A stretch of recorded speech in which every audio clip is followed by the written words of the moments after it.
Alam nyo, minsan talaga hindi ko maintindihan yung ibang tao.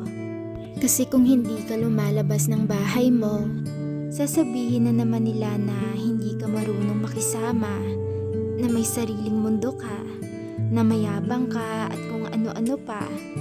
Tapos kapag panaylabas mo naman ng bahay mo, sasabihin na naman nila na napaka-tsismosa mo.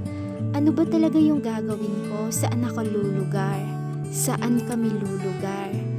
Pero alam nyo kung ano yung narealize ko? Nahayaan na lang natin ito.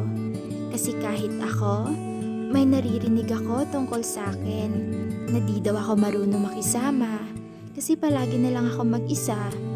Well, tama naman sila. Palagi ako mag-isa. Pero hindi naman ibig sabihin no na ako'y malungkot na. Wala, gusto ko lang kasi na ako lang kasi kaya ko naman.